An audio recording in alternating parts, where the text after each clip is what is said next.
rouge se lève. Beaucoup de sang a dû couler cette nuit. Non, moi je crois qu'il faut que vous arrêtiez d'essayer de dire des trucs. Ça fatigue déjà, puis pour les autres, vous vous rendez pas compte de ce que c'est.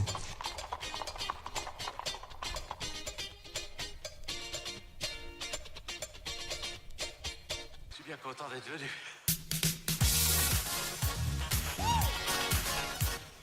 Bienvenue et bonsoir dans Graffiti Cinéma pour notre première émission de la saison dans les conditions du direct. Nous sommes le samedi 1er septembre au Pâté Orléans. On prolonge l'été aujourd'hui en parlant des films qui sont sortis pendant qu'on se réfugiait dans les supermarchés, toutes formes d'eau ou bien les salles de ciné. Le tout donc enregistré dans le cinéma Pâté Orléans en public et quasiment en direct puisque vous entendez cette émission si vous êtes à la radio le mardi 4 septembre. Avec ce soir Thomas, Mariam et Jérémy qui viendront nous parler de leurs coups et de cœur et leurs coups de nos mots de l'été notamment.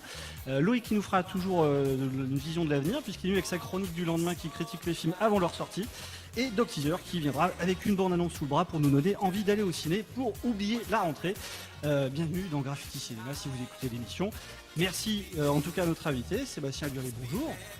On va commencer par un grand merci de nous accueillir avec tout notre orchestre et tous nos fils assez longs pour lancer la saison. Et puis on se disait il faut organiser une émission de radio pour être assis dans une file d'attente, donc c'est plutôt pratique. Ouais, c'est assez inédit j'avoue, mais c'est un nouveau concept et j'adhère. Bon, on essaiera de faire ça de temps à autre dans cette saison, c'est en tout cas un grand plaisir et puis merci également à toutes les équipes pour nous avoir aidé à installer le matériel. Et donc on va parler des films de l'été et juste après ça. Ne vous écoutez pas, vous allez voir.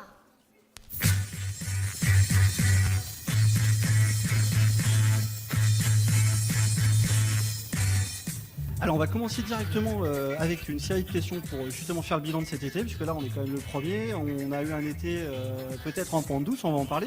Quel bilan on peut faire de l'été sur la programmation estivale au Pâté Orléans et Saran? Alors en termes de programmation, ça a toujours été assez chargé, après ça a été en termes de fréquentation où là on est sur une année qui est on va dire un petit peu moins bonne que les années précédentes, mais il y a plusieurs choses en fait qui expliquent ça. Il y a eu un gros effet Coupe du Monde au début de l'été qui pour le coup a vraiment impacté fortement notre fréquentation. Apparemment il y a eu plus d'entrées en Belgique ces dernières semaines. Ouais, il y a des chances, notamment sur la fin. Écoutez, il y a une sorte de déception, besoin de se ressourcer d'aller ailleurs. Je ne comprends pas. Nous en fait ils ont fait la fête jusqu'au bout sur la fête de Loire. Ils étaient devant mais ils passaient pas la porte en fait. Voilà. Ça arrive au meilleur. C'est ça. Et après, écoutez, on a eu un été aussi très beau, très chaud. Je crois que si je dis pas de bêtises, sur l'ensemble de l'été, on a eu 2 jours de pluie. Donc voilà, d'habitude on en a plus, donc forcément on a un petit peu moins de monde. Mais malgré tout des films qui ont tenu leurs promesses, donc on n'a pas à se plaindre non plus. Et si on met une perspective par rapport à l'ouverture donc, du Pâté Orléans et Saran, sur cette perspective-là, sur plusieurs années, est-ce qu'on peut qualifier cet été de plutôt guilleret en dehors des températures estivales? Est-ce que, bon, évidemment, les étés les plus farouches, c'est quand il y a des blockbusters qui tirent énormément vers le haut, on va en parler juste après, mais ouais. Sur plusieurs années, comment on peut le qualifier? C'est quand même un été mitigé. Okay. Voilà, pour le coup, non, vraiment, les 3 étés précédents étaient meilleurs. Après, on a eu, il y a 5 ans, effectivement, un été qui était quand même bien, qui était moins bon. Mais voilà, dans l'ensemble, c'est une année, un été moyen, mais qui vient après un très bon début d'année, donc on n'a pas trop à se plaindre. D'accord. Et est-ce qu'il y a toujours, parce que c'est vrai qu'on parle beaucoup de blockbuster, c'est un terme générique qui date un peu des années 50, c'est le casseur de quartier qui fout un peu le bordel quand tout le monde vient voir le cinéma et fait des files d'attente monstrueuses, c'était le terme aux États-Unis. Mais est-ce que la programmation de la blockbuster, ça obéit toujours à une même logique qu'il y a des dizaines d'années, à savoir la locomotive qui doit tirer tous les autres vers le haut? Il y a toujours cette logique, ouais. Ça c'est clair et net. Après, il y a souvent maintenant beaucoup plus de petites surprises qui viennent se glisser. On voit ça notamment sur les dessins animés. Là, la grosse locomotive de l'été, c'était Les Indestructibles 2, qui a fait ses 5 millions sans problème. Voilà, c'est donc belle locomotive. Et derrière, on a eu Hôtel Transylvanie, qui reste une franchise qui est quand même assez sympa et qui, elle, va faire ses 2 millions, 2 millions et demi. Donc voilà, il faut toujours entre guillemets une double proposition. La locomotive, certes, elle est toujours importante parce qu'elle fait venir les gens. Ça nous permet aussi de leur montrer justement qu'il y a d'autres choses et derrière de les faire revenir. Quand il pleut un peu plus aussi, ils reviennent plus. Voilà. Puis on parle également en termes de cases de programmation. En général, ils prennent de la place dans une grille pendant 2-3 semaines minimum.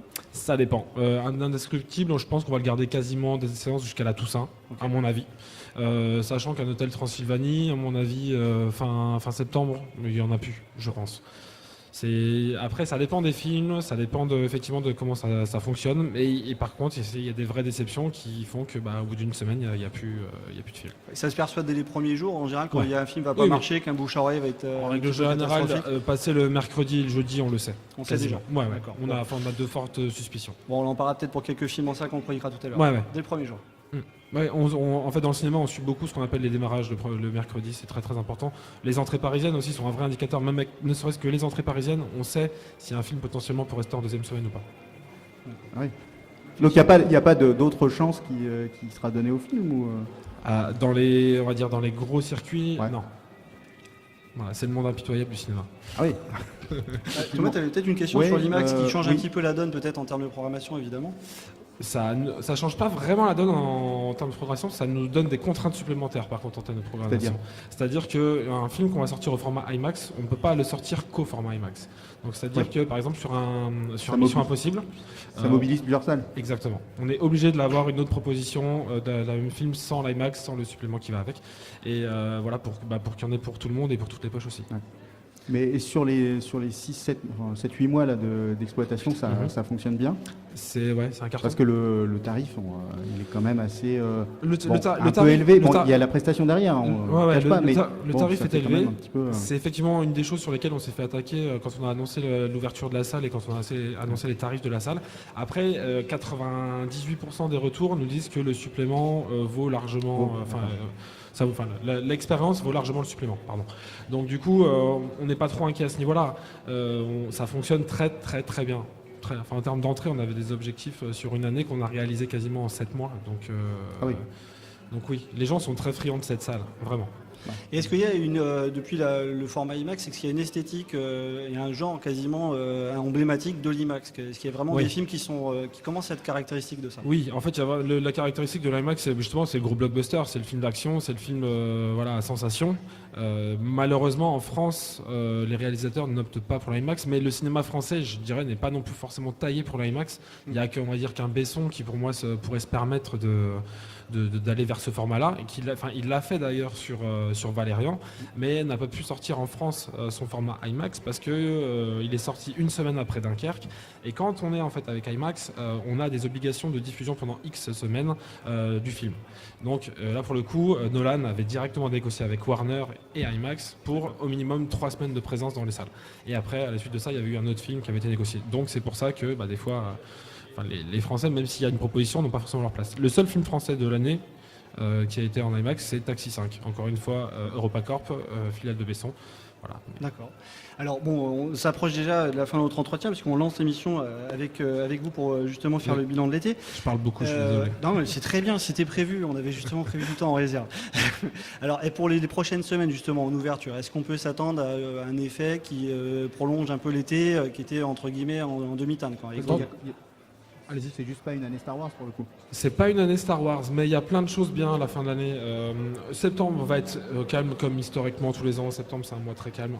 Au mois de rentrée, il y a toujours une petite surprise au mois de septembre, mais c'est jamais quelque chose qui fait des millions et des millions d'entrées. Par contre, sur la fin de l'année, on a de bons espoirs sur notamment les Animaux Fantastiques sur le deuxième volet, qui pour moi, Harry Potter, ça reste une franchise qui est sûre. On sait où on met les pieds. Le premier était très bien foutu. Il y avait la 3D était très bien exploitée sur la première version. On en parle de moins en moins de la 3D, mais il y a des choses qui sont quand même très, très intéressantes en 3D, notamment grâce à l'IMAX. Donc logiquement, on devrait avoir en plus la possibilité de rediffuser le premier la semaine qui va précéder la sortie du deuxième. Donc on compte vraiment là-dessus. Après, il va y avoir un Venom qui va marcher un peu. Il va y avoir certainement Astérix à la fin de l'année, le deuxième d'Astier qui va fonctionner aussi. Le Grinch pour les enfants, à mon avis, qui fera ses entrées. Enfin, il y a plein de choses. Et en français, il va y avoir des choses très très belles aussi. Le Grand Bain de Lelouch, là, que nous on a déjà reçu en avant-première au mois de juin. Ça, à mon avis, c'est un carton aussi assuré. Le jeu qui peut être une très bonne surprise. Et un petit dernier pour la route. Je citerai J'ai quoi pas eu le temps de tout noter. Hein, mais... Moi, je dirais Pupille pour le dernier. Ce qui peut être là pour le coup, c'est un film plus ciblé sur les pupilles de l'État. Mais voilà, un film, moi, dont j'ai pu voir déjà pas mal d'images et qui promet. En tout cas, ça donne envie, et puis ça nous a permis de tirer le bilan sur cet été. On va revenir sur ces films-là, hein, puisque Thomas, tu vas tout de suite nous parler d'un grand requin juste après. Encore un très très grand merci, donc Sébastien Lery, directeur adjoint du Pâté Orléans, Pâté Saran. Et donc évidemment, on va continuer à parler de ces films-là, de ceux qui sont passés, de ceux qui vont venir, à charge de revanche, hein, évidemment, pour parler bien de l'envers sûr. du décor dans nos studios, dans les prochaines quand vous émissions, voulez. parce que c'est vraiment très intéressant pour tous ceux Ouais. qui nous écoutent, je pense, de savoir comment ça se programme, comment on conçoit une programmation et une grille. Bah, sans problème. Et puis à l'occasion, si vous voulez acheter un coup d'œil à ce qui se passe derrière aussi, sans problème. Ça Voilà. marche. Ça À bientôt. marche. À bientôt. Eh ben, on va écouter tout de suite un son qui va, je pense, inquiéter pas mal de monde, parce qu'on va parler donc d'un gros requin. Et on va parler d'un eau trouble. Le titre américain c'était The Meg. Et donc Thomas va nous faire la chronique en caressant sa pluche de requin, ce qui est assez technique en opération et évidemment en émission radio. Il y a un monstre dans l'eau. Ce que vous avez découvert est plus énorme que tout ce qu'on aurait pu imaginer. Et ce truc fait quelle taille? C'est le plus grand requin qui ait jamais existé. Un fossile. En eau trouble. Allez, c'est parti. Donc en eau trouble avec Jason Statham et un requin géant, ce qui nous garantit a priori un label art et essai, Thomas. Voilà, c'est ça, exactement. Un essai, c'est Jason Statham déjà, donc on sait déjà où on va. En plus, le réalisateur, c'est l'incroyable John Turteltaub. Pourquoi je dis incroyable? C'est l'incroyable réalisateur de Rasta Rocket, de Ninja Kids et de Benjamin Gates 1 et 2, qui est un gage d'énorme qualité.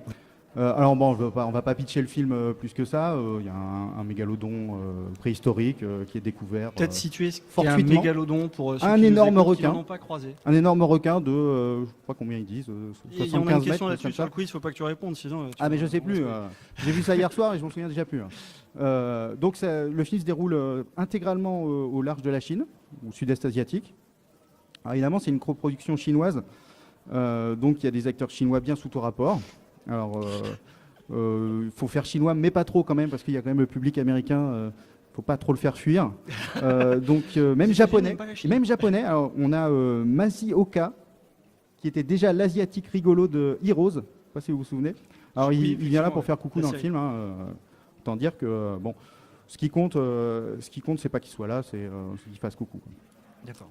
Alors les acteurs, ils sont suffisamment connus. Je pense que c'est aussi fait pour le public chinois, donc ils sont suffisamment connus en Chine pour faire venir les gens. Et ils ont suffisamment un rôle, ce qui est assez étonnant, assez long dans le film pour les faire rester pour le coup.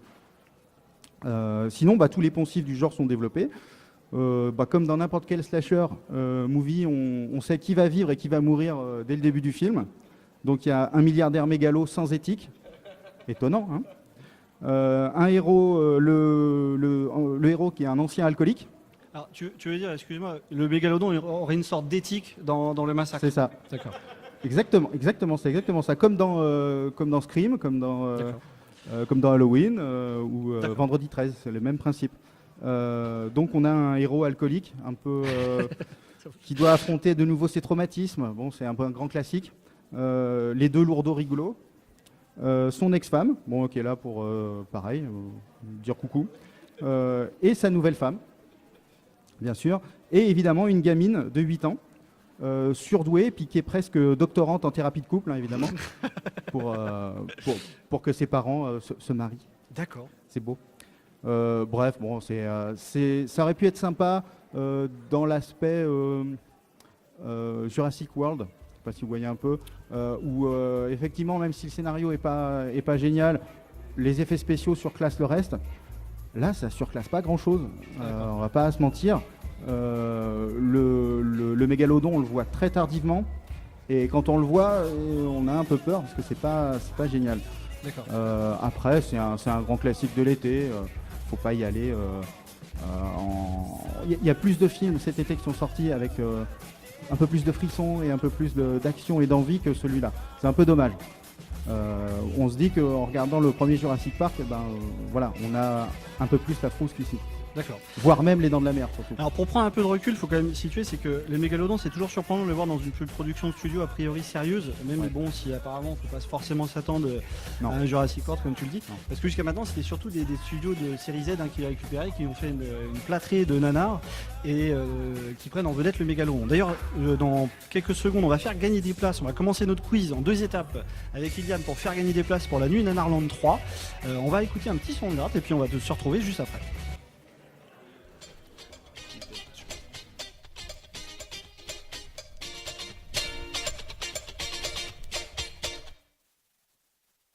on fait gagner des places pour la nuit Nanarland 3 en 2 étapes. On va aligner les candidats puisque, comme au peloton d'exécution, Iliane, qui fait partie de la troupe, va nous poser des questions hautement pointues à notre panel de candidats.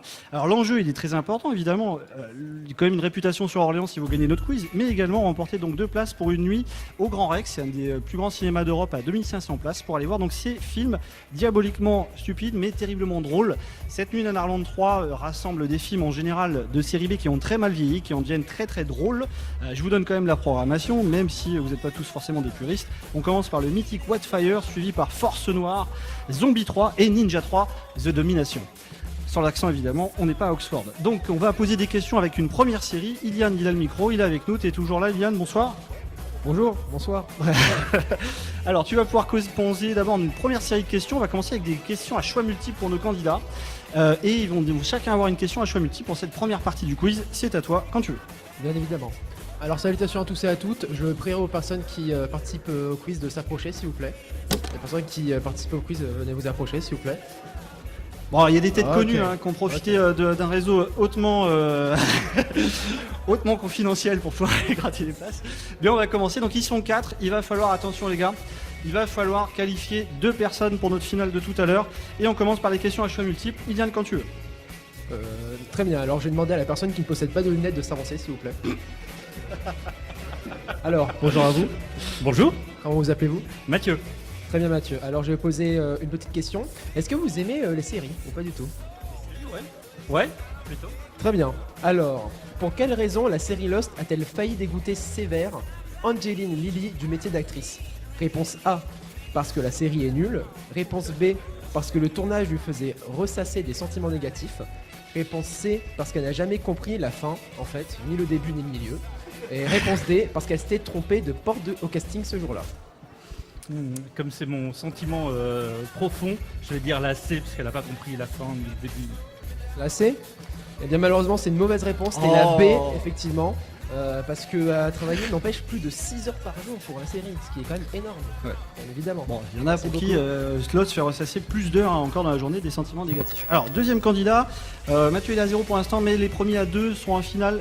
On continue avec un deuxième candidat. Très bien, je vais demander à la personne qui ne possède pas de t-shirt gris de s'avancer s'il vous plaît.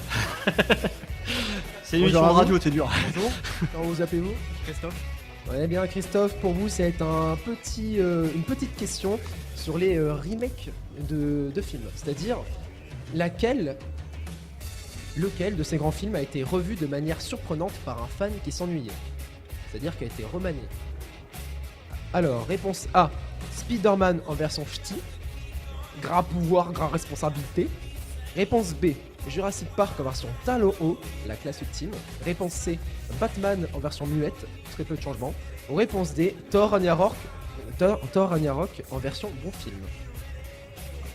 Voulez-vous que je vous répète, me répète ou Non, ça va aller, je suis plutôt attiré par la réponse A, Spider-Man en version ch'ti.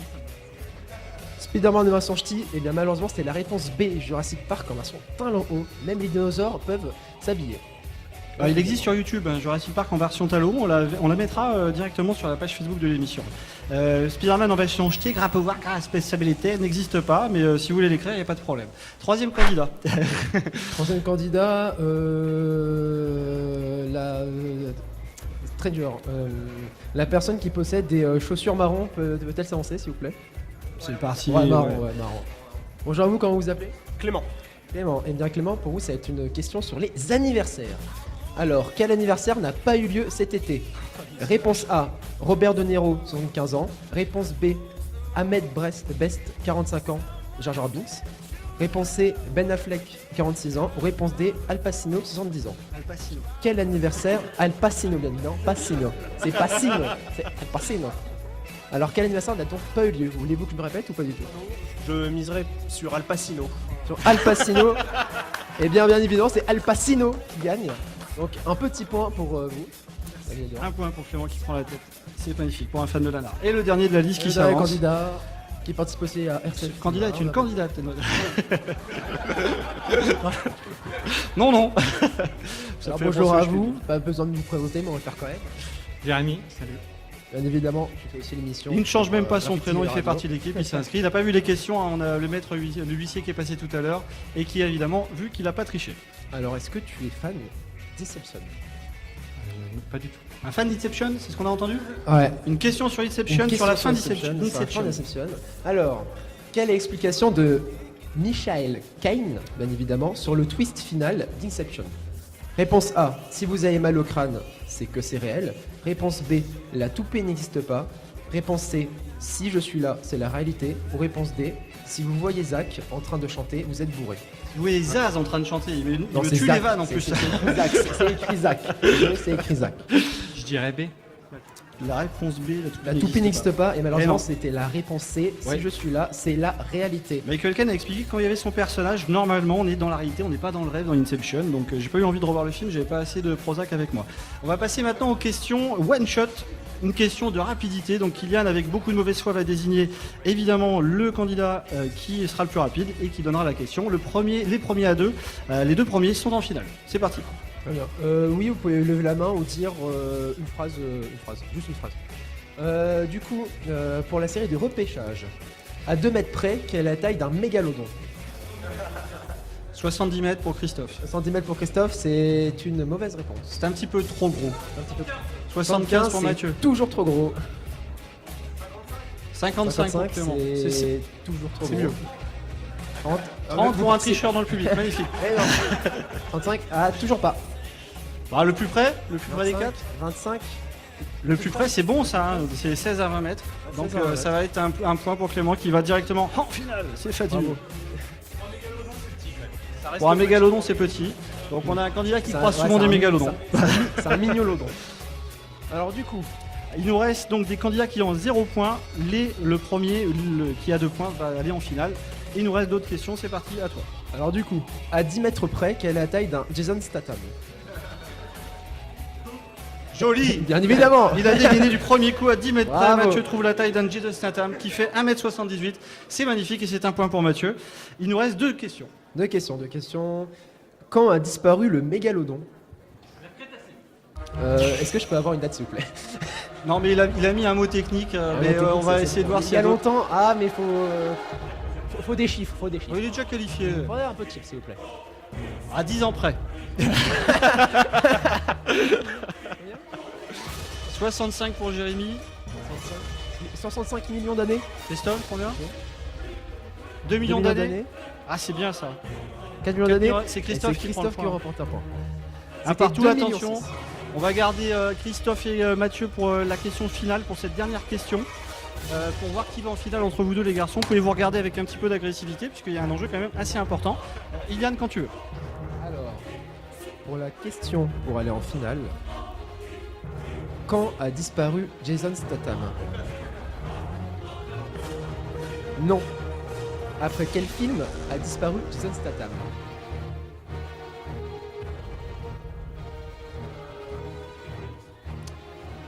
Non. Alors, en gros, c'est une période pendant laquelle à partir de laquelle Jason Statham a arrêté de faire des bons films, à peu près. C'est ça. Un an près, allez. Ah, arrêtez de tricher s'il vous plaît.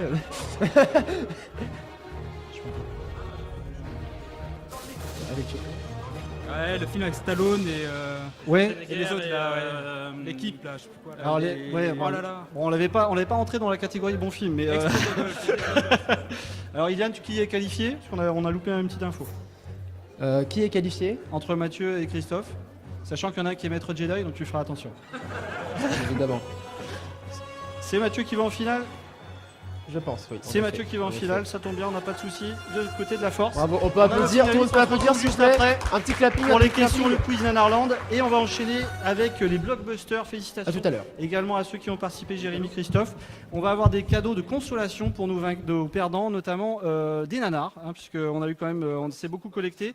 Régal d'Astico pour Christophe qui a eu la gentillesse de participer, et pour Jérémy qui aime beaucoup les films russes, Nightwatch et Daywatch, qui sont rentrés dans la catégorie nanar. Donc on est très content pour vous, et on enchaîne avec notre premier blockbuster de cet été.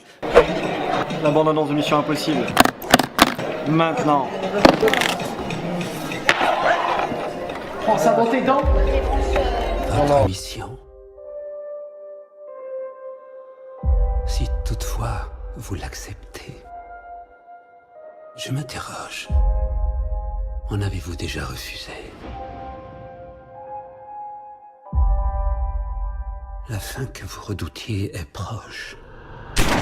Thomas qui donc a vu Mission Impossible tout à l'heure. On en a parlé avec Sébastien Dury puisque c'est la locomotive. En tout cas, c'était une des locomotives de cet été avec Ant-Man dont on parle juste après. Une frange brune encore en guerre contre des méchants à l'accent étrange. Alors la frange brune, c'est pas le nom du groupe qui est contre évidemment Tom Cruise, Oui. mais c'est évidemment cette coupe de cheveux légendaire qui est entrée dans l'histoire, notamment en IMAX. Et Thomas, French Quality Show, tu nous parles de Mission Impossible 6 Fallout. Yeah, Fallout. Alors, Mission Impossible, bon, je vais vous pitcher les choses assez rapidement. C'est Tom Cruise qui doit empêcher le méchant du film de faire exploser 3 bombes nucléaires, tout simplement. Merci Thomas, Toutes c'était, décontraction. une super critique. On t'en prie.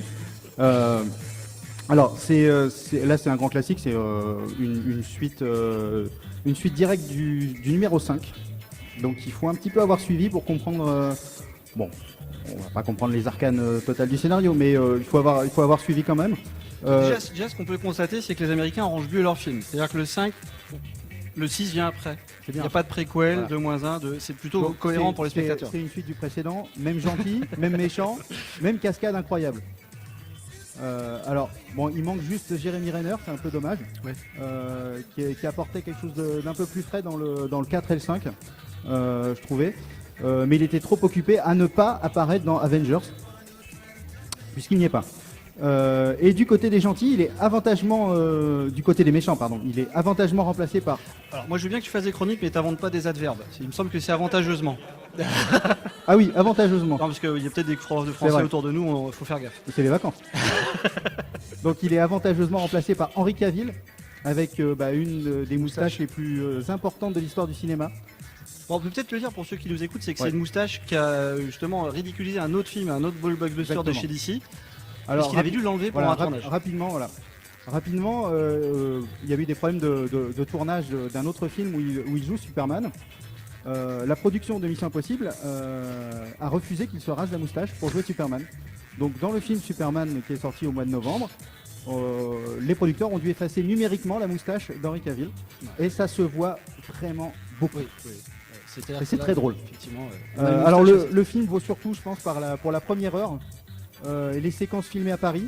Alors là, Macquarie, il a filmé la ville, l'arrivée du Grand Palais, les monuments les plus connus, une très très belle course en moto, notamment autour de l'Arc de Triomphe. C'est très très bien fait.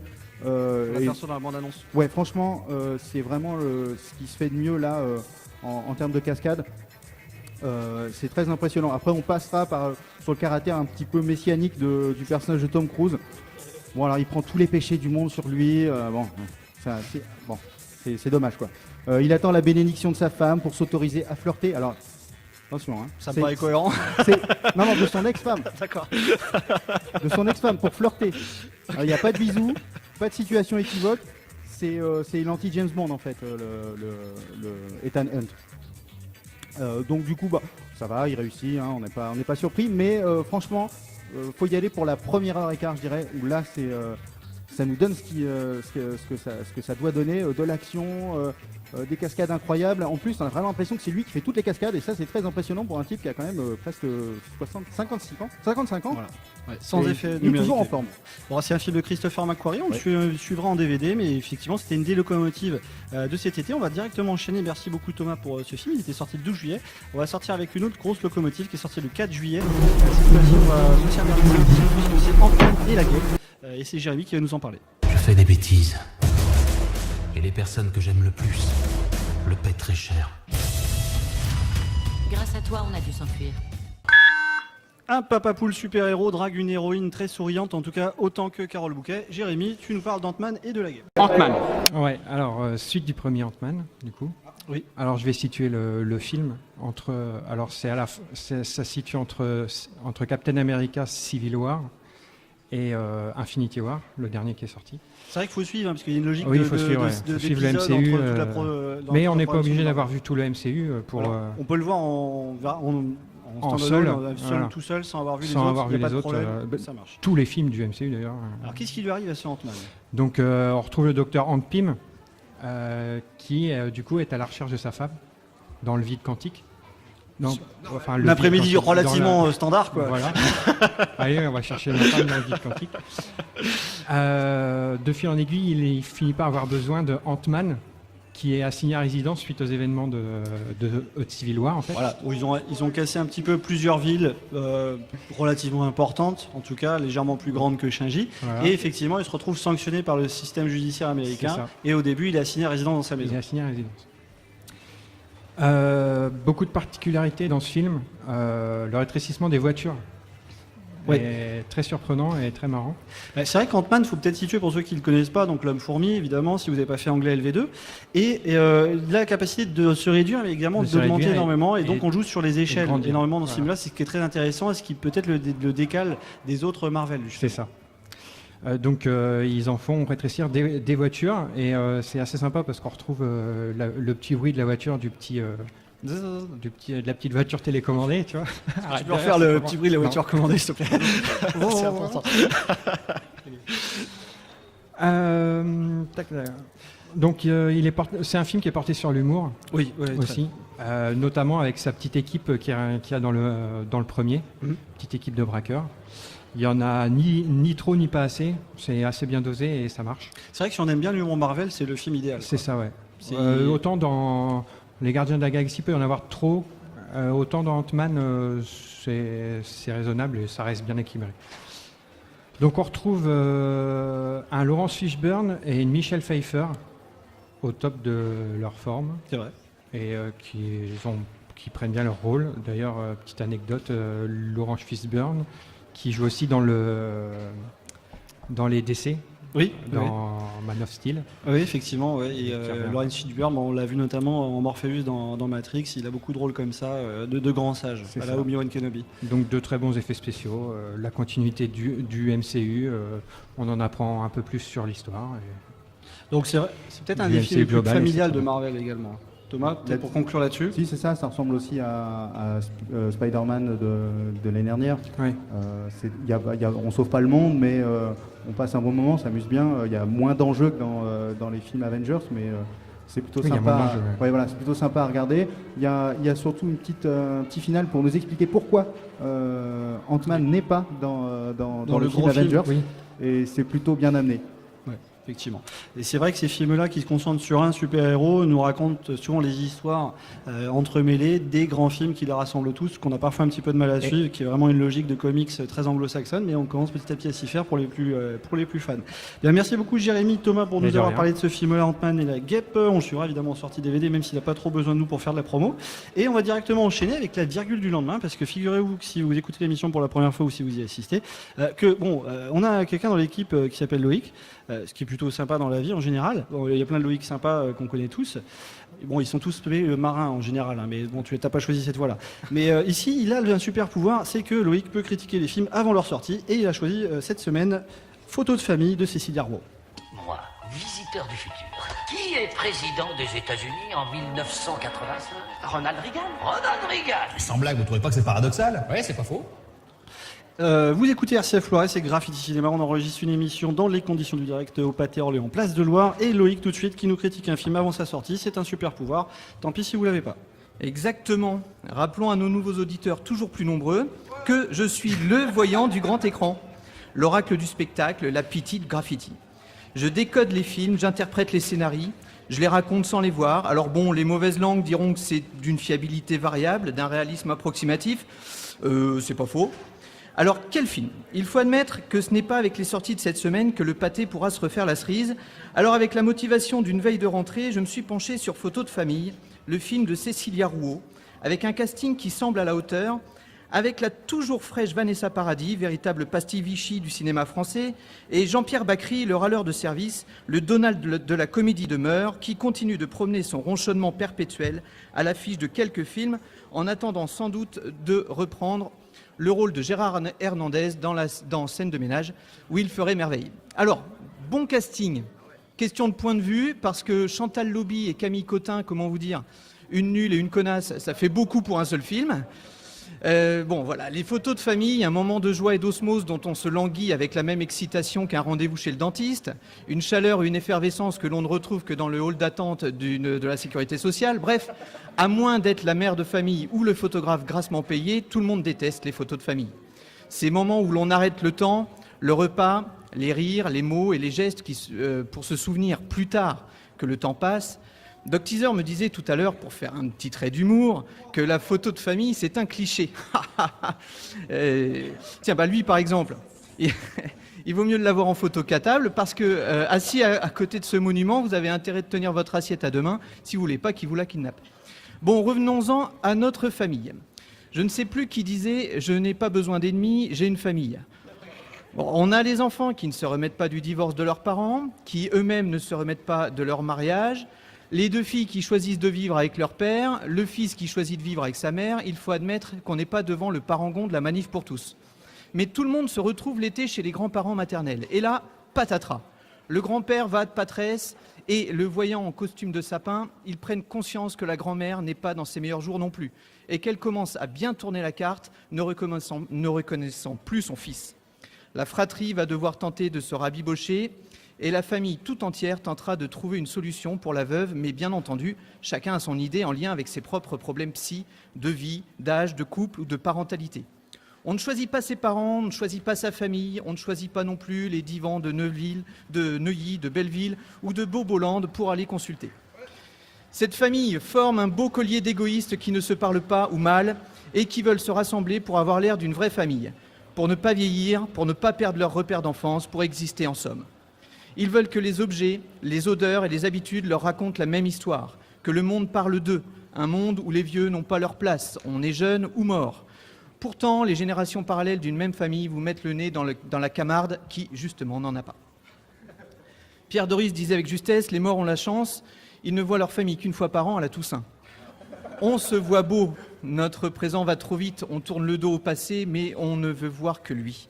On croit préparer le futur, mais cette vision nous effraie. Nous ne sommes plus assez présents, nous sommes dépassés, puis nous mourrons petit à petit à chaque fois que l'on perd une pierre de notre enfance, jusqu'à ce que ce soit à notre tour d'avaler notre extrait de naissance. Quand on meurt, on pense que le plus dur, c'est pour ceux qui restent, car ils râlent, que vous ne leur répondez plus au téléphone, ils se déchirent pour l'héritage. Photo de famille est une comédie dramatique, parfois drôle comme la vie, parfois dramatique comme la vie. C'est un film choral, c'est un film miroir qui nous ramène à nos égocentrismes, nos fausses vertus de sagesse et d'humanisme, notre peur du vide. Brel chantait « Mourir, cela n'est rien, mourir, la belle affaire, mais vieillir, ah vieillir ». Allez au cinéma, les salles sont climatisées et le froid conserve. Merci beaucoup. Merci beaucoup Loïc de nous Toi, écrire tu ça. commences à me baver sur les rouleaux. Une petite réaction de Chuck Norris donc sur Twitter qui venait de tomber, effectivement, merci beaucoup, oui, nous avons envoyé ça. Bon, c'est toujours un plaisir toutes les semaines de pouvoir chroniquer les films avant qu'ils ne sortent, surtout que c'est en général beaucoup plus long que quand tu les as vus. On peut quand même resituer ça comme ça. Bon, on va avoir quand même aussi également quelques coups de cœur de cet été, de films, on va à la volée évoquer les films qui nous ont plu cet été. Marianne a rejoint la table, bonsoir Marianne, ça va, ça se passe bien? Oui.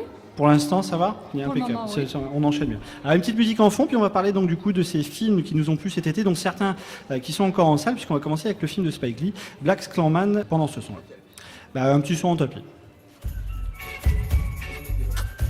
Voilà, c'est super, comme ça vous pouvez danser en même temps qu'on parle des films, ce qui est plutôt très sympa en général et excessivement bon pour la santé. Pensez également à manger 3 fruits et légumes par jour, c'est important. Marianne, on parle de Black Clansman, je t'ai lancé violemment là, c'était pas très gentil. Alors Black Clansman, le film de Spike Lee qui raconte l'histoire, bon évidemment c'est adapté d'une histoire vraie comme toujours, mais l'histoire d'un agent du FBI noir américain qui infiltre le Ku Klux Klan en se servant d'un autre personnage, puisqu'évidemment il est très compliqué de le faire par cet aspect visuel qui était évidemment hautement repoussé chez le Ku Klux Klan. Ma phrase est beaucoup trop longue, j'ai pas mis assez de verbes dedans. En tout cas c'est un film qui est en salle et qui évoque un quotidien particulièrement sulfureux de l'histoire américaine. Voilà, donc c'est le grand retour de Spike Lee qui a remporté le grand prix lors de la dernière édition du Festival de Cannes. Et effectivement, c'est une histoire assez improbable et c'est une histoire vraie. L'histoire vraie d'un policier afro-américain qui a réussi à infiltrer le Ku Klux Klan dans les années 70. Alors le ton du film... Le fond du film est assez pessimiste, puisque le postulat de base du film, c'est que le racisme est un peu une institution américaine quand même. En même temps, il est fortement contrebalancé par l'humour du réalisateur, puisque le ton du film, c'est un peu une comédie, malgré tout. On s'attend à quelque chose des gros doux, quoi. Très drôle, Ok. il y a des scènes qui sont très drôles. Alors, en même temps, ça relève aussi parfois du documentaire, parce qu'il y a de temps en temps des extraits du film de Griffith, Naissance d'une nation. Et ça relance aussi à l'Amérique actuelle de Donald Trump et aux incidents récents qui ont lieu à Charlottesville. Notamment. Voilà. Et donc le film a un ton et un rythme très intéressant. Il emprunte plutôt à la comédie et il est servi aussi par un très beau duo de comédiens. Ah oui, parce que ce qui fils est bien, de- c'est qu'on voit Adam Driver. Voilà, Adam Driver et également le fils de Denzel Washington qui est très très bien et qui joue le rôle du policier afro-américain. Je savais pas que c'était un fils d'eux, mais apparemment, en tout cas, il a enfin, c'est évidemment un fils d'eux, je pense que sinon Non, c'est un non, petit peu mais- de la science-fiction. Mais en tout cas, il a une prestation qui, dans les premières critiques, éclipse même Adam Oui, Driver, oui, qui est ah de bon. toute façon un excellent Voilà. acteur, on le savait déjà. Voilà. Donc le film est vraiment très bien parce qu'il a beaucoup de rythme et c'est un grand retour de Spike Lee quand même. Hein, après quelques années de... Oui, effectivement, de vache maigre avec des Oui, films tout peut-être à un fait. peu moins mis en avant Oui. jusqu'à maintenant. Alors Spike Lee, on peut également resituer, c'est le cinéaste emblématique de la cause Oui. des Afro-Américains, notamment avec des films emblématiques comme Do the Right Thing, Oui. qui évoque justement cette bataille et qui prolonge la bataille pour les droits civiques incarnée par Martin Luther Tout King. à fait, donc on est toujours dans la défense des Afro-Américains. Alors c'est vrai aussi que le film, on peut dire quand même malgré tout, c'est qu'il peut être parfois ressenti comme un peu manichéen. Oui. Parce que par exemple la description des membres du Ku Klux Klan, bon, c'est quand même des abrutis finis quoi. Hein. Ça manque peut-être parfois un peu de On n'est nuance. pas très loin de la définition de base non plus, mais Oui, mais malgré tout, voilà. Mais c'est quand même un très bon film parce qu'il y a beaucoup de rythme. C'est un peu une comédie et il y a une très belle BO aussi. D'accord. Puisque le film se passe dans les années 70 et il y a une BO qui est remarquable. Voilà. C'est vrai. Donc c'est un très bon retour de Spike Lee. Et il est en salle actuellement, hein, donc effectivement on peut que conseiller de le voir. Bon évidemment on conseille en priorité de le voir en VO pour les Oui. acteurs. Oui, oui. J'imagine que c'est ce que tu as fait en très grande cinéphile. Oui, tout à fait. J'ai cru que tu allais venir là. Bien monsieur, bien monsieur. Alors on a d'autres coups de cœur également cet été. Marianne, si tu en as d'autres, je te laisse te préparer. Mais moi j'avais vu un film au début de l'été qui s'appelait The Guilty de Gustav Mahler. Alors c'est vrai que dit comme ça a l'air un petit peu froid, surtout que le film est danois. Mais il raconte en fait quelque chose qui a souvent été essayé d'être retranscrit notamment en France et dans le cinéma américain. C'est de suivre une enquête seulement par les échanges au téléphone. Et là ce qui est fascinant, c'est que vous avez quelqu'un dans un centre d'appel qui va suivre une vraie enquête Oui. policière criminelle dramatique au téléphone et qui va prendre le numéro d'appel. On est toujours dans l'imagination entre l'échange de ce policier au téléphone qui prend et des personnes qui relient une enquête criminelle. Le spectateur est un petit peu pris au piège par ce dispositif, mais pour la bonne cause, puisqu'on est dans un film particulièrement prenant et qui a eu un très très bon bouche à oreille, puisque pour un film à RSA qui n'a pas eu une exposition de certains films dont on a parlé tout à l'heure, il a dépassé les 200 000 entrées. Donc celui-ci, on le suivra évidemment en sortie DVD. Très probablement, à mon avis, vu le niveau du film, il y aura également, je pense, ça peut être également un regret, un remake américain qui devrait à mon avis être dans les cartons. J'ai également vu Une pluie sans fin de Dong Yu qui m'a énormément plu cet été. Alors Une pluie sans fin, c'est un film chinois, mais aux qualités esthétiques qui font penser clairement à du David Fincher. Là on va avoir un film qui, comme son nom l'indique, bon là c'est la version française, hein, c'est sûr que le titre chinois, si on l'avait laissé d'origine, je serais encore devant l'affiche à essayer de le décrypter, et il est sorti au mois de juillet, donc vous imaginez un petit peu. Ici Une pluie sans fin décrit plutôt l'esthétique du film, c'est-à-dire qu'on va avoir une enquête policière très poussée. Évidemment on peut faire des passerelles avec Seven, mais on peut faire également des passerelles avec le cinéma sud-coréen des dernières années. Memories of Murder. Notamment Memories of Murder, Oui. auquel il m'a fait penser, qui est particulièrement renversant en termes d'esthétique, on en parle, mais l'esthétique, il ne faut pas qu'il nous fasse oublier derrière qu'il y a un scénario très pointu, très profond et également très peu occidental, c'est-à-dire qu'on va avoir ici un vrai dépaysement en termes de lecture et de narration qui nous change totalement des policiers qu'on peut avoir à l'anglo-saxonne. Notamment, c'est souvent que même pour les films policiers français, on a tendance plutôt à prendre ces codes scénaristiques-là. Donc, Une pluie sans fin de Dong Yu et The Guilty de Gustav Mahler. Moi, c'était cela que je vous conseillais en priorité cet été. On les suivra évidemment en DVD. Thomas, peut-être que tu as vu des coups de cœur cet été en dehors d'Ant-Man. Tu as juste vu La Fourmi et le Mégalodon. Oui, c'était un. Oui, non, pas le Mégalodon évidemment.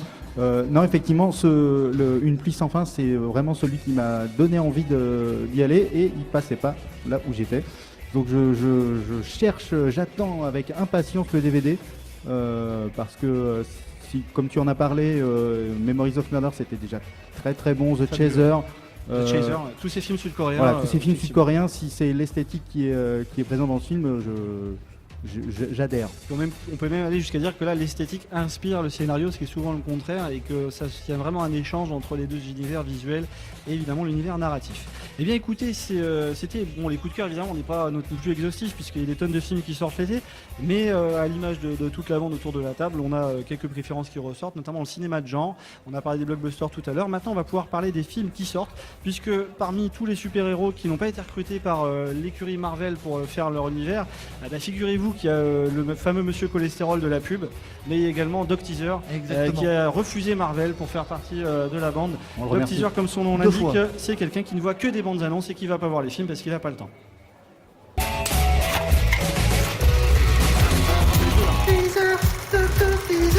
C'est magnifique. Scene one, Apple, take one. C'est super attrayant. C'est super attrayant, c'est sa phrase préférée, c'est son super pouvoir. Exactement. Celui de ne voir que les bandes annonces. Et on commence avec la nonne. Et après chacune d'elles, la même pensée restait dans ma tête.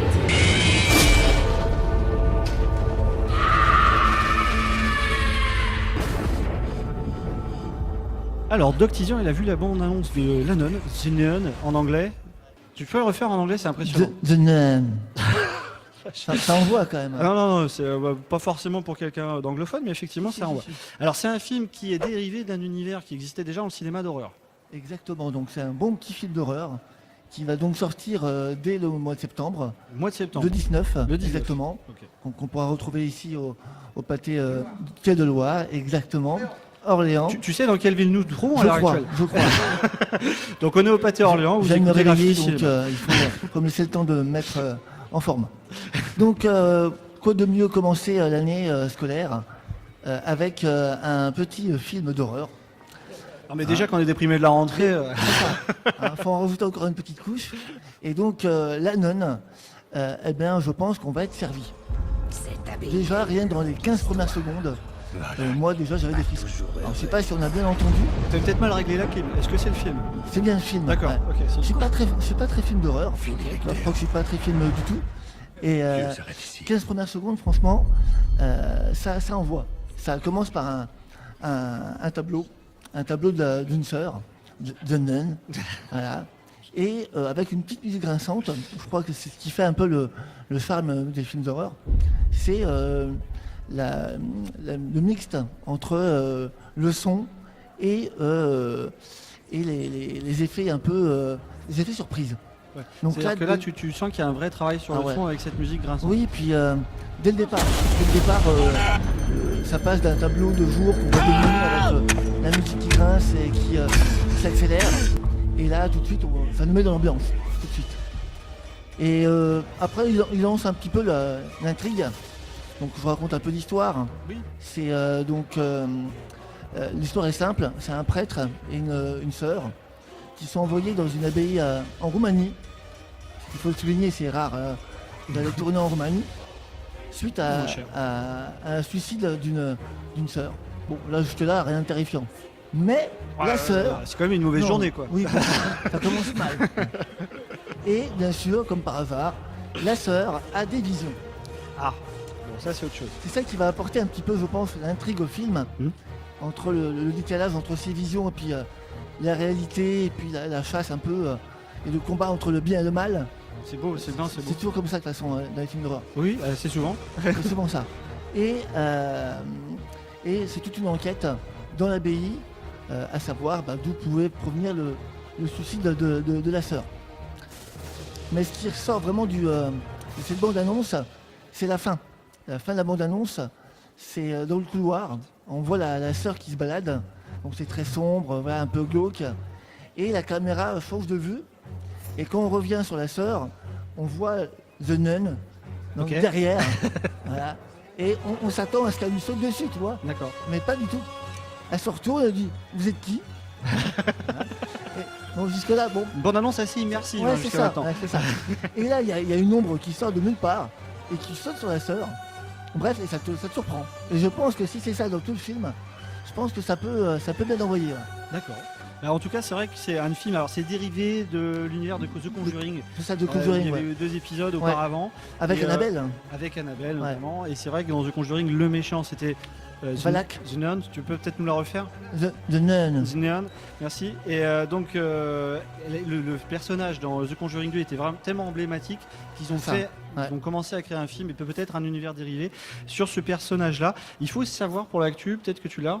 Moi, ce que je retiens, Non, c'est pas ça, mais c'est pas grave. non, moi, ce que je retiens, c'est que les nonnes te font frissonner.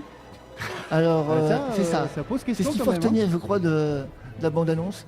C'est que ça me fait Les super nonnes te font frissonner, quoi. Ouais, Voilà, ouais. c'est ça. En carton jaune pour très mauvaise blague de la part de Thomas. Il sera fouetté et sanctionné. Il devra regarder effectivement un film de Jason Statham après 2005 en guise ça de pique, ça. punition. Ça Alors, en pique. tout cas, merci beaucoup pour ce film-là, donc Dog Teaser, 19 septembre, La Nonne. On suivra ça. Ouais. Et Thomas, tu avais également 2 coups de cœur pour les prochaines semaines. puisqu'on en Ouais, parlait les tout à prochaines l'heure. semaines, il va y avoir alors First Man de Damien Chazelle sur l'alunissage en 69 de Neil Armstrong. Ah oui. Alors c'est une sorte d'Apollo 13 des années 2020. Alors je ne sais pas ce que ça peut donner. Pour l'instant, la bande-annonce est assez palpitante.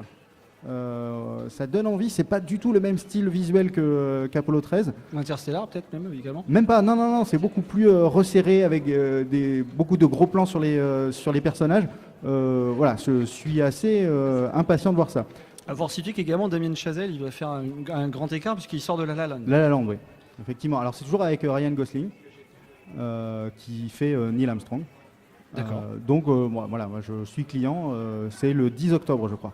10 octobre, donc pour ce film de Damien Et Chazelle. enfin, alors un film un peu plus lointain, on en reparlera, je pense, dans le mois de décembre. Plus lointain que la Lune. Plus près quand même. L'Empereur de Paris.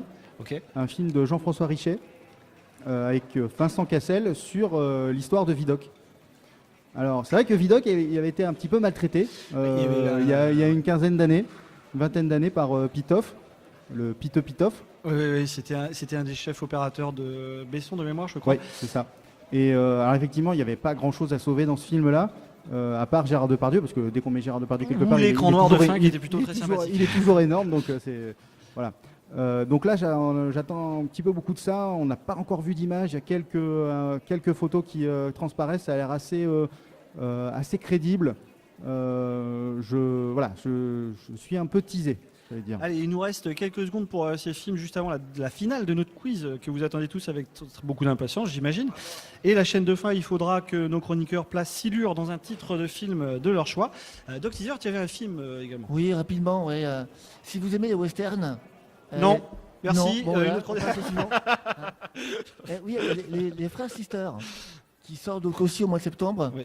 Et je pense que ça peut bien envoyer aussi un film Oui, donc de Jacques Audiard. Jacques Audiard, ouais. Voilà. C'est vrai que le western, c'est Ça un va être genre surprenant, tellement je pense. emblématique Ouais. que quand il est revisité, c'est plutôt toujours agréable, plus ou moins bien. Ouais, sympa, hein. Les frères Sister, il n'y a pas un petit jeu de mots. Hein c'est vrai, non? Oui, a priori, je le cherche Facile. encore. Mais bon, en tout cas, un gros merci pour ces entrées. Bon, on continuera évidemment à suivre l'actu en salle et les films des prochaines semaines, pas plus tard que la semaine prochaine de l'émission du 11 septembre. Mais là, tout de suite, on a la finale de notre quiz. Et de mémoire, c'était Clément et Mathieu qui s'étaient qualifiés pour la finale. Alors, qu'est-ce qu'on fait, Garnier? On peut les applaudir très fort avec la voix de Guilux. Et on peut également... pas aussi fort que ça, non, quand même. Et après, ils vont un petit peu trop en faire. Alors, La Nuit Nanarland 3, on l'a dit tout à l'heure, vous allez jouer 2 places pour La Nuit Nanarland 3, au Grand Rex, une des plus belles salles d'Europe et peut-être même du monde, puisqu'en plus, on a la chance de l'avoir à Paris. Vous allez pouvoir donc gagner ces 2 places. Le lot de consolation pour le vaincu, on le dit tout de suite, ça sera le magnifique Planète Terreur en édition collector, un film de Robert Rodriguez. Et je vous conseille très vivement de remporter la finale. Donc, c'est parti. Iliane, tu as des questions. C'est parti. Bien évidemment. Ça n'arrive qu'à C'était moi. pas ça la réplique, on est en direct, mais c'est pas grave. Nous commençons donc par la question à choix multiple. Je vais vous laisser commencer parce qu'on n'a toujours pas de minette. Du coup, mais combien de dollars Billionaire Boys, le dernier film de Kevin Spacey, a récolté le jour de sa sortie? Réponse A, 1 $. Réponse B, 1 $, avec un S au bout. Tu as l'air plus riche. Réponse C, 126 $. Réponse D, pardon, 17 $ et 50 cents. Faut pas déconner, j'avais pas trop de monnaie non plus. On va partir sur 17 $. $17 et bien non, la réponse était la réponse C, c'était $126. $126 le premier jour. Donc, alors, il faut évidemment le situer parce qu'on se moque de Kevin Spacey. Merci pour l'accent, Iliane. rien. Puisque ce film était sorti en VOD et DVD également, mais bon, $126 le premier jour, c'est quand même relativement triste. Bon, 0 point pour Mathieu. Clément va pouvoir répondre. Alors, quel teaser bien flippant a été censuré sur YouTube cet été? Putain, je vais le dire. C'est bon là, comme toi. Réponse A, Alad 2, on voit un acteur y jouer. Réponse B, La Nonne, un écran tout noir, pas de son, et bim, La Nonne. Réponse C, Les Vieux Fourneaux, justement comme il avait dit le monsieur tout à l'heure. On y voit Eddie Mitchell parler d'Emma Stone. Réponse D, un extrait du prochain Batman avec Ben Affleck. Si, c'est flippant. Je vais partir sur la réponse B. Bien vu, un point pour Clément qui ouvre le score. Nonne. La Nonne, un écran tout noir, pas de son, et bim, La Nonne. Effectivement, il était signalé sur YouTube comme étant trop flippant, et c'est de Doc Teaser qui nous en a parlé tout à l'heure. Alors, comme c'est une finale, on va aller jusqu'à. Non, on va rester à 2 points, puisqu'on est un petit peu à la bourre, mais donc on va rester quand même sur des questions, cette fois-ci de rapidité. Quand tu veux, Iliane, il faut savoir que les thématiques de ces questions de rapidité, ce sont, comme on a parlé de Mégalodon tout à l'heure, des croisements de requins. Ce sont des requins qui ont croisé un gars ou autre chose, et vous devrez dire quelle espèce de requin en répondant à la question d'Iliane. Alors, nous sommes en compagnie de Sharky, le petit requin. Celui qui pense avoir la bonne réponse devra toucher le nez de Sharky le plus rapidement possible. C'est bien vu. Non, sans toucher mon nez. Est-ce que vous êtes prêts? Comment appelle-t-on le croisement d'un requin et d'une tornade? Sharknado, le croisement d'un requin et d'une tornade. C'est une bonne réponse de Clément, effectivement. On peut monter à 3, même si c'est méchant pour lui, parce qu'on a, du coup, il a répondu plus vite que prévu. 2-0 pour Clément, quand même, qui a une belle avance sur Mathieu. Comment appelle-t-on le croisement d'un requin et d'un homme? Sharkman, 2-1. Bonne réponse. Effectivement, il revient, c'est trépidant comme un match de Ligue 1. Attention, comment appelle la suite, Iliane? Je sais plus qui est ta réplique. Merci beaucoup, peut-être une belle remontada. Du coup, comment appelle-t-on le croisement d'un requin et de Spielberg? Dans la mer? Les Dents de la Mer, c'est une égalisation de Bonne Mathieu. réponse. Fantastique. Alors du coup, question finale. Celui qui répond à la question remporte les places. Comment appelle-t-on le croisement d'un requin et du scénariste bourré de Jurassic Park? Prehistoric Shark. Mauvaise réponse. Peut-être qu'il sera plus près. Le plus près des deux gagnera. Il y a eu une petite aide. Alors Clément propose Prehistoric Shark. Mathieu, que réponds-tu? Que vas-tu dire? Une seconde. On peut laisser un peu de temps supplémentaire, c'est bon. C'est la finale, il est un peu stressé, c'est pour ça. On lui a mis la pression, on s'excuse beaucoup, surtout qu'on l'a dit, il a des sables laser chez lui, donc on va essayer de le consoler avec un film de Robert Rodriguez. Clément, tu remportes les places. En plus, on a été un petit peu vache parce que tu avais déjà gagné une première fois. Donc, tu as gagné 2 fois, mais tu gagnes toujours 2 places. Et effectivement, le croisement d'un requin et du scénariste bourré de Jurassic Park, c'était Jurassic Attack, figurez-vous. Mais Prehistoric Attack se rapproche quand même énormément, sachant que je crois que c'est également un film qui existe. Un grand merci à tout le monde d'avoir joué avec nous. Et évidemment, on va prendre ton nom pour les places. Donc, Nanarland, la nuit Nanarland 3, on en fera également une émission spéciale. Puisqu'en plus, Clément, ça tombe bien, il sera invité également pour la spéciale Nanarland. Puisqu'il organise également des projections de Nanar sur Orléans, ce qui l'a plutôt aidé dans la dernière partie de la ligne droite. Mathieu, on ne te l'avait pas dit, on a un petit peu triché, mais bon, ça fait partie de la maison. Alors, les candidats ont joué, on les remercie grandement d'avoir joué avec nous, mais également, on peut les applaudir, évidemment, puisque c'est pas facile de jouer à ça. Maintenant, ça va être un petit peu plus stressant, hein, évidemment, puisque toutes nos émissions se terminent par des chaînes de fin, où on se refile une patate chaude, où il va falloir inventer des titres cette semaine. Donc pour une thématique été et orléanaise, nos chroniqueurs autour de la table, donc Thomas, Doc Teaser, je vais dire ton nom, mais tu as une identité relativement secrète, et Loïc, vont tourner autour de la table pour également répondre à cette question-là. Il faudra, pour nos chroniqueurs, inventer un titre de film avec silure. Créer un titre de film avec silure. Évidemment, le vainqueur choisira notre sketch d'entrée pour la semaine prochaine. Donc il y a quand même des enjeux relativement importants. Et ça va commencer après ça.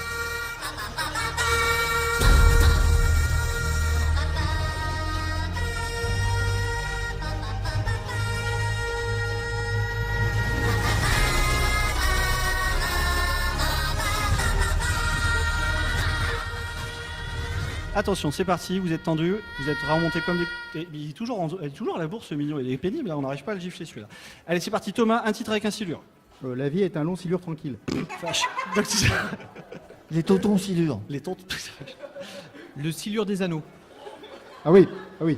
Le silure on contre-attaque. enchaîne. Le silure contre-attaque, magnifique. Un silure nommé Wanda. Faut pas prendre les enfants du bon Dieu pour des silures sauvages.